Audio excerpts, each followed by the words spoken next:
Han sido dos exposiciones fascinantes. Creo que si en Bolivia pensamos que el año pasado con nuestra crisis política habíamos llegado a niveles extremos, luego de oír a los invitados del Perú y Guatemala, no nos quedamos cortos. Pero también hemos podido dar un paso con elecciones y estamos todavía pendientes de ver cuál es el futuro de este avance democrático. Yo quiero tomarme el privilegio de simplemente dejarles una reflexión a manera de pregunta antes de abrir la plataforma para indagar si estos momentos de crisis de gobernabilidad y sobre todo de una ausencia de contrapesos, balances y de representación ciudadana han generado en el Perú o en Guatemala iniciativas de momento constituyente o de revisión de algunas de las estructuras constitucionales para transformar las instituciones fundamentales y que éstas puedan eventualmente responder a las crisis. Eso simplemente para que lo vayan examinando, pero yo me quedo acá y abro la plataforma para las preguntas de quien pueda anotarse. Hay una primera de Carlos Ibáñez, a quien le voy a rogar que sea breve, igual que todos los que preguntan, porque vamos a ser muy estrictos, porque se trata de preguntas muy puntuales para nuestros invitados. Carlos, por favor. Gracias, Eduardo. Bueno, a los dos, a Carlos Basombrio y a Hugo Maúl, felicidades. Fíjense en lo siguiente, a ambos, por mi carrera profesional y todo eso me ha tocado vivir en ambos países. En el Perú yo prácticamente me he criado, he estado desde la época de Odría, después, ¿cómo se llama? Allá La Torre, he pasado por todos los gobiernos, el Tuco, o sea, Belaúnde, el Tucán, en fin, todo eso. Y en Guatemala he estado en la época, digamos, en Salvador, en realidad, con base en Salvador, en la época de los contras. Lo que me ha tocado vivir desde México hasta la Patagonia es lo siguiente, que en Latinoamérica en general, en nuestros países en general, el problema nuestro es, digamos, que tenemos una estructura democrática tremendamente débil, tremendamente débil. No sé, por alguna razón, las constituciones de nuestros países le han dado demasiado poder al Poder Ejecutivo y el Poder Ejecutivo se ha repartido en cierta forma controlando a los otros poderes, no tanto el legislativo como el judicial. Pero la política, además, principalmente los políticos, muchos de los políticos que se meten en la política se meten realmente, no digo todos, pero realmente la mayoría es para popar, para enriquecerse. Yo les pregunto a ustedes, ¿no sería bueno ya empezar a estudiar nuevas formas de hacer política, de estructuras, que esos check and balance que estaba hablando Eduardo, realmente funcionen el día de mañana de otra forma? Me refiero a lo siguiente, la participación ciudadana en la democracia. Que el ciudadano, o sea, que los políticos se dediquen a hacer la política, pero hasta ahí nomás, o sea, que no controlen ni la justicia, no controlen las Fuerzas Armadas ni la policía, no controlen los recursos naturales, no controlen la contratación, digamos, de personal y de los recursos de que gastan las instituciones públicas, sino esté bajo el control de las instituciones civiles organizadas. ¿A través de qué? Puede ser a través de asociaciones. Le dejo esa pregunta a los dos y quiero que pensemos si es posible. Perdón, gracias. Gracias, Carlos. Voy a dar la palabra a dos personas más para luego ceder las respuestas a los invitados. Seguimos con Raúl Rivero y luego Roberto Lacerna y Walter Guevara. Raúl, por favor. Gracias, Eduardo, pero creo que tú ya te adelantaste a mi pregunta. Es justamente preguntar a ambos sobre qué posibilidad hay de que sus países en el corto plazo entren en procesos constituyentes. Nada más. Gracias. Carlos, perdón, tengo acá a Roberto Lacerna, por favor. Sí. Gracias, Eduardo. Realmente muy interesantes las dos exposiciones de Carlos Basombrío y de Hugo Maúl. Otra vez, gracias por haber aceptado esta invitación. Lo que encuentro es que hay una coincidencia muy grande en lo que ambos han relatado en cuanto a la falta de legitimidad del Congreso. Y eso es ciertamente un medidor muy grave, muy penoso de la falta de legitimidad de la democracia misma, porque está visto que no es suficiente votar por esos congresos o votar por esos congresistas si al cabo del año, los pocos meses, la población entera está pidiendo su remoción o les está dando la espalda y les está restando legitimidad. Ese es un proceso que no es ajeno al que hemos vivido en Bolivia también, ¿no? En Bolivia quisiéramos tener una democracia más fuerte con división de poderes, pero claramente el Congreso no es representativo, ni siquiera con la reforma que se hizo de elección de congresistas por circunscripciones. La gente vota en circunscripción por el mismo que el presidente, ni siquiera sabe el nombre del congresista uninominal, digamos, ¿no? De manera que compartimos, creo, esa debilidad y como bien apuntaba Hugo, en esa debilidad se genera un caldo de cultivo muy riesgoso para que movimientos de oportunismo político encaucen la ola y terminen no solamente votando al Congreso, sino votando a la democracia. Como se dice, no solamente se vota el agua sucia, sino también al bebé con el agua sucia, ¿no? Entonces, creo que ese es un riesgo y me gustaría una reflexión de parte de ustedes sobre qué podemos hacer o qué deberíamos hacer para reflotar la democracia a partir de un fortalecimiento del Congreso, una división de poderes más consistente, más sólida. Eso es. Gracias, Eduardo. Gracias, Roberto. Voy a ceder la palabra a dos personas más, Walter Guevara y Jorge Rada. Walter, por favor. Sí, Eduardo. Seguimiento de las reflexiones de los anteriores con una pregunta concreta. El repudio de los guatemaltecos y los peruanos ha sido no solo al Congreso, sino al comportamiento de la clase política. Una nueva elección traería la misma clase política al Congreso. ¿Cuál sería la alternativa? Parece que aquí es un problema de calidad humana más que de reforma constitucional. Si es que la población toma en sus manos el limpiar el establo y sacar toda la basura, ¿quién puede tomar en sus manos la reposición de nuevos actores que no, pues una constitución no es lo que ha de cambiar el comportamiento humano, de nuevos actores que tengan un comportamiento diferente, que parece ser eso lo que la población pide?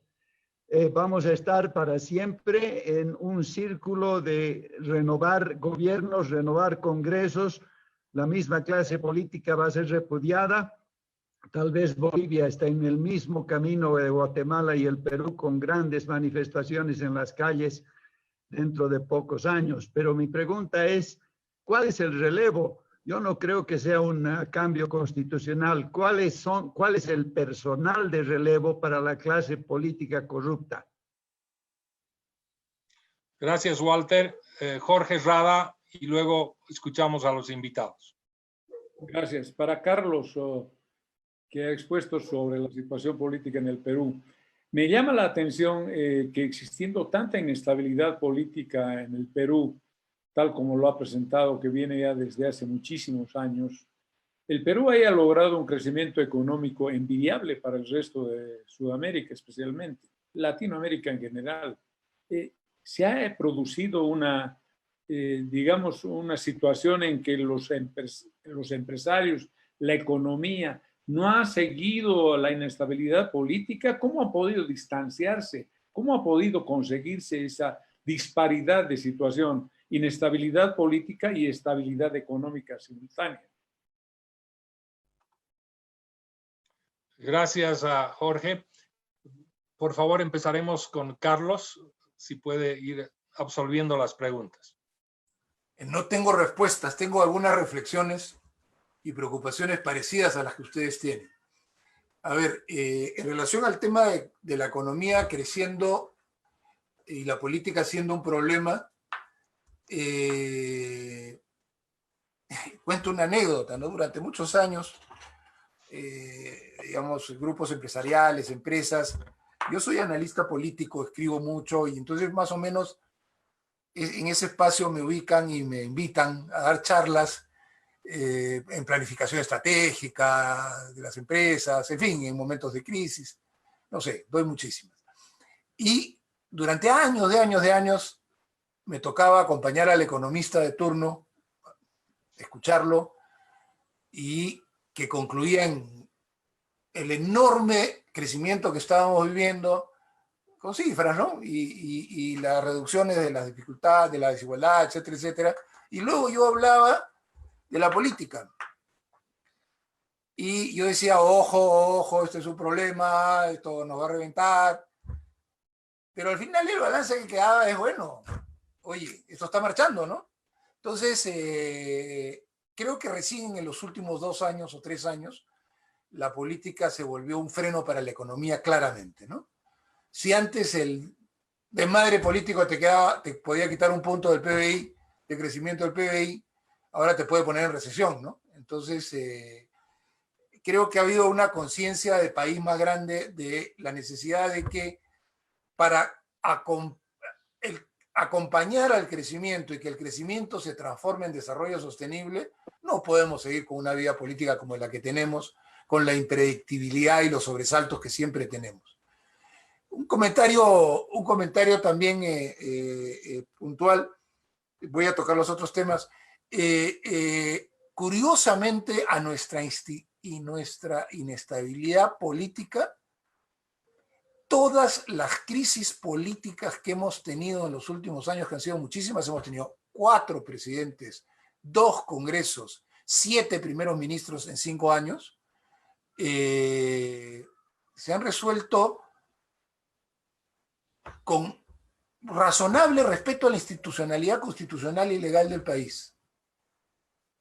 Además, el Ministerio Público y el Poder Judicial investiga, y algunos ya sancionados, a todos los expresidentes vivos de la historia del Perú. Son 8, todos.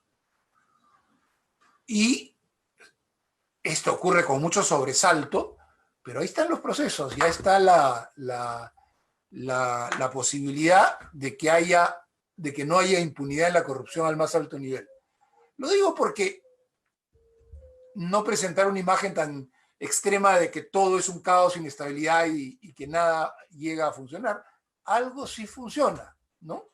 Que permite, que la semana pasada estábamos al borde del abismo y hoy día hay un cierto cauce constitucional de nuevo que nos permite llegar a un resultado electoral impredecible, por supuesto, a estas alturas. Esta idea de que el Congreso, digamos, una característica es que cada Congreso que hemos tenido ha sido peor que el anterior. Pero si fuera solo que son los mismos políticos que regresan, que en parte fue cierto, sería menos complicado. Pero la camada política que ha venido en esta ocasión, todos son nuevos salvo 4, que están entre los mejores, dicho sea de paso. Todos son nuevos porque se prohibió la reelección de congresistas, que es un error también, pues, es otra discusión. Todos son nuevos, pero son iguales. Los mismos vicios, las mismas taras. Te das cuenta de un problema complejo de quiénes postulan, con qué lógicas, con qué reglas, con qué motivaciones, como se ha dicho ya en algunas intervenciones al Congreso de la República, porque no son, sí son y no son expresión del país. Si están ahí son expresión por lo menos de un momento electoral y de una decisión tomada, pero a la vez se pierde esa representatividad y creo que hay otras formas de aproximarse a lo público que también coexisten con la del típico congresista en el Perú. Esta crisis aguda de la política llevó lo que era un debate entre académicos, entre los que estábamos pensando estos temas, de la necesidad de una reforma política de fondo al centro de las discusiones nacionales de hace 2 años. se planteó una comisión de propuestas de reforma política con ideas muy interesantes, más o menos de consenso entre las personas que estábamos tratando de ver que las reglas de juego no coadyuvaran a que el problema político fuera mayor. Es decir, reglas políticas que permitieran menos exuberancia de, entre comillas, partidos políticos. Hoy en estas elecciones van a ir 24 organizaciones políticas a las elecciones, con lo cual cualquier discusión seria es imposible. Vamos a tener de nuevo el voto preferencial, que es un sistema de voto en el cual el partido escoge el orden de los candidatos al Congreso, pero tú los puedes alterar con tu votación, por lo tanto los congresistas compiten entre ellos, no con sus rivales. Tenemos una Cámara Única que por lo menos podría mejorarse teniendo un Senado que permitiera un reposo mayor y unas circunscripciones más grandes donde temas nacionales se han visto de otra manera. En fin, muchas reformas que se han quedado a la mitad de camino y que todavía, por tanto, en la práctica seguimos con el problema. Pero sí, el tema de las reformas políticas ha sido un debate nacional y de interés por primera vez en estos últimos 2 años. La pregunta que es la más preocupante es lo del tema del constituyente, ¿no? Sin duda, no fue hegemónico en las marchas, para nada, para nada. Yo me atrevería a decir que fue muy marginal, liderado por los sectores, todos los sectores de la izquierda radical en el Perú, que son muy fraccionados, todos coinciden en que la solución mágica para los problemas del Perú es redactar una nueva carta, escribir un texto diferente. Vamos a escribir un texto diferente.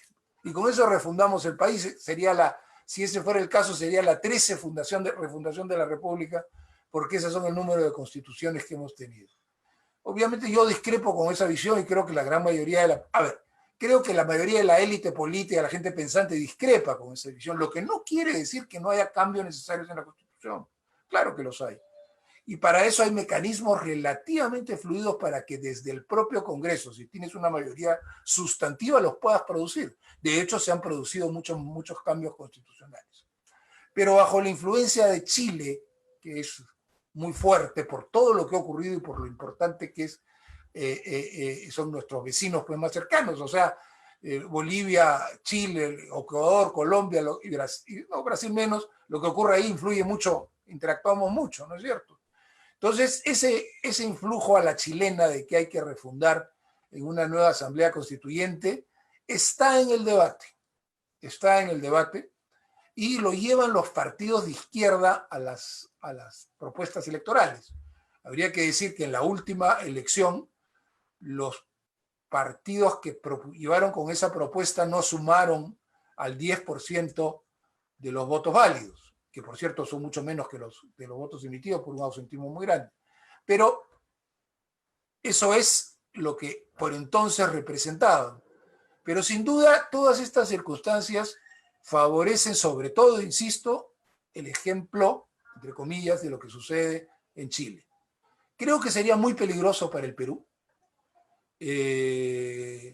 Primero porque la clase política que podría escribir una nueva constitución es, digamos, un peligro en sí misma, ¿no?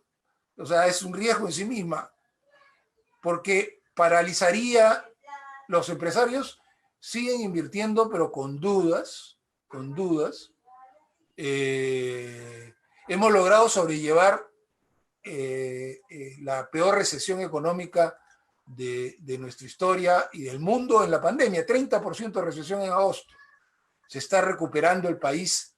Acabamos de emitir en medio de los días de la crisis, a los 3 días de que el nuevo ministro entró en funciones, o sea, quiere decir que se estaba trabajando un tiempo antes, se ha hecho una emisión de bonos enorme, $4.000 millones, si no me equivoco, que incluye bonos a 100 años.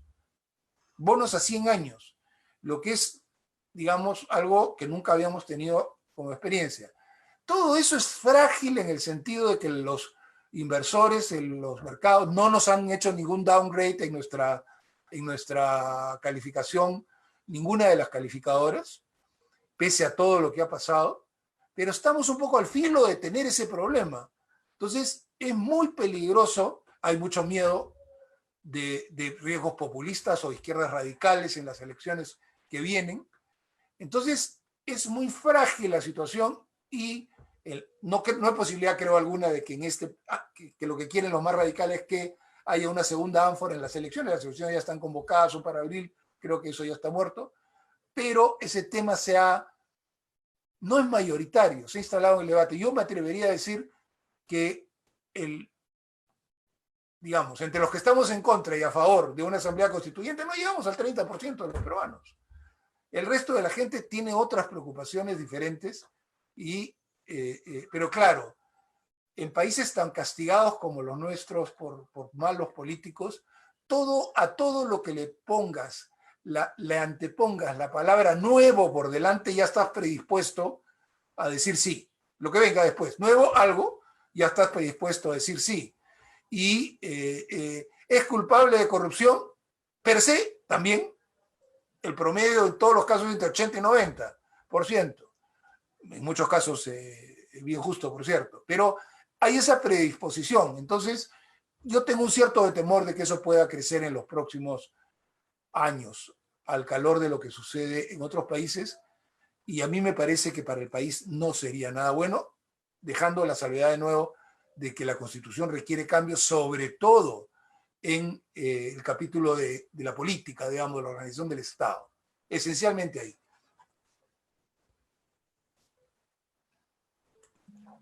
Gracias, Carlos. Hugo, por favor. Sí, muchísimas gracias. La verdad que son preguntas muy difíciles de responder y si tuviéramos respuestas más concretas, quizás no estaríamos donde estamos. Yo quiero rescatar un punto que hace Carlos, que creo que es una de las grandes lecciones que hemos vivido en Guatemala, y es que en los 80, 60 y 70 del siglo pasado, por menos que hubiéramos llegado a golpes de Estado, rompimientos constitucionales, hubiera corrido la sangre incluso. Aunque hubo algunos lesionados, aunque hubo algunas gentes vapuleadas, hubo desmanes, la verdad que no es nada comparado con lo que miramos. Y se le ha logrado encontrar causas constitucionales. Yo creo que eso, cuando se mire la historia no sé, dentro de 50, 75 años, para países con nuestra tradición, poder, como decía mi abuelo, que era un viejo alemán, decía países salvajes, refiriéndose a Guatemala, poder lograr esos niveles yo no sé cómo llamarle, pudiera ser madurez política. Yo me quedo con esa nota del lado positivo.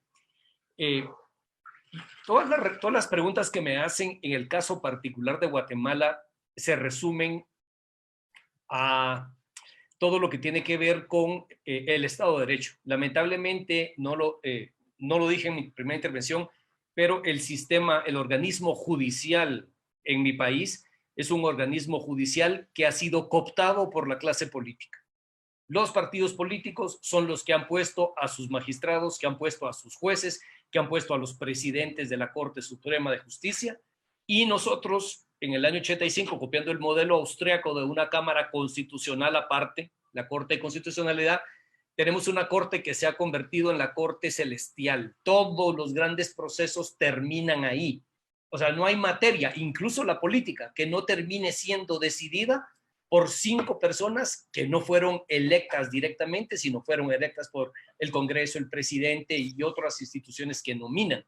Entonces, al final, lo que nosotros tenemos es un problema de legitimidad de la clase política, y eso es porque con hechos han demostrado que lo único que les interesa es llegar a utilizar el poder para su propio beneficio, pero por el otro lado tenemos un sistema de justicia que lo único que garantiza es la impunidad, y donde controlando la Corte Suprema de Justicia y controlando la Corte Constitucional, básicamente yo me garantizo que puedo hacer cualquier cosa y salirme con la mía. Por eso es que al final nuestros pueblos, en el caso de Guatemala, terminan con la única solución, que es pues manifestarse en la calle, ir a la plaza y ejercer presión a estas personas, porque de su propia gana no lo van a hacer. En ese caso, en Guatemala, la reforma constitucional es algo súper necesario en materia judicial para reducirle el poder a los jueces y magistrados. y acerca de eso hay un consenso entre izquierda y derecha, buenos, feos, todos los guatemaltecos. El problema es que cada vez que aflora ese tema, entonces se quiere meter toda la otra parte del menú en la cual no hay acuerdo. Entonces, han habido intentos de reforma constitucional que empiezan por reformar el sistema de justicia, pero entonces pronto se habla de justicia indígena tradicional, pronto se habla de reformar el sistema de la protección de propiedad privada y etcétera, entonces se caen. Y lamentablemente nuestra constitución fue generada de una manera que para que las reformas constitucionales tomen vigencia, tiene que haber consulta popular. En lo que son los artículos de los derechos humanos fundamentales, solo una nueva asamblea constituyente lo puede hacer, pero el resto de artículos se vota con mayoría calificada en el Congreso y luego hay que ir a consulta popular. Y la consulta popular, las veces que se ha intentado, en todas han perdido las iniciativas que se han planteado, porque se convierten en referendo contra la clase política. Entonces, la verdad es que los mecanismos constitucionales en Guatemala son de tal tipo que reformar la Constitución es materialmente imposible. Y ahí es donde estos movimientos que existen en Guatemala, que quieren copiar el caso chileno, quedan encerrados en un callejón donde lo único que tienen es invocar mecanismos que nuestro propio orden constitucional no los tiene. Y quizás ese es el problema ya en términos de las implicaciones que puede tener sobre querer llevar la situación a un punto de gravedad ya para provocar un rompimiento de otro tipo y buscar cambiar, darle vuelta a la tortilla, como decimos aquí en la parte norte del hemisferio. Ahora bien, debo decir otra cosa que en el caso de Guatemala es muy importante y ustedes lo entenderán, pero consideren que Guatemala podría ser una provincia del Perú, una provincia de Bolivia. Es el poder que tiene el narcotráfico y la cooptación que el narcotráfico está teniendo sobre las estructuras de poder en nuestros países. Entonces no es solo un político corrupto, sino son políticos que atienden a los intereses del narcotráfico. No son jueces corruptos, sino jueces que además tienen un patrón que les sirve. Y ahí entonces eso me hace aterrizar a mí en qué se puede hacer para mejorar esta gobernabilidad. Nosotros cambiamos las reglas de financiamiento de los partidos políticos porque se descubrió que la regla del financiamiento de los partidos políticos fue quienes llevaron al gobierno, al presidente Otto Pérez Molina y su gobierno, que hoy están todos ellos en la cárcel. Hubo dinero del narcotráfico, hubo dinero del crimen organizado, se reformó. ¿Qué cambió en esta elección? Nada, encontraron otras formas de hacerlo. Y al final de cuentas, el problema, y ojalá el Perú no pase por eso, es que me aterra lo que dice Carlos, que se empiezan a multiplicar los partidos. Nosotros en Guatemala somos una máquina trituradora de partidos. No hay un partido que haya hecho gobierno y que haya sobrevivido. Todos desaparecen. A cada elección nosotros vamos a votar a una sábana que tiene 24 partidos políticos. Entonces, ¿cómo es que sucede eso? Lo que sucede eso es que los políticos que quedan desprestigiados participando por el partido A, se reinventan y ahora son el partido del ganso. Y entonces se vuelven a constituir y sus propias bases, que también son corruptas, son quienes toman el cariz político. En el caso de Guatemala.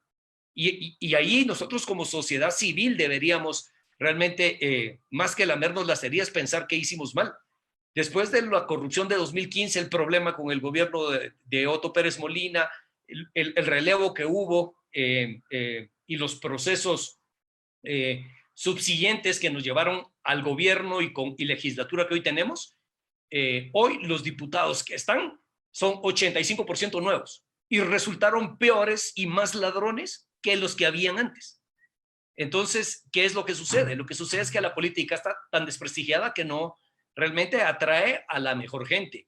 Y el otro problema es que finalmente en países como Guatemala, que es un país tan pobre, un país que tiene poco potencial económico, poca generación económica, digamos, hago un paréntesis, la pregunta que hicieron de cómo le dio también al Perú, es que ¿saben qué pasa? Que nuestros sistemas productivos son resilientes y aguantan inestabilidad política.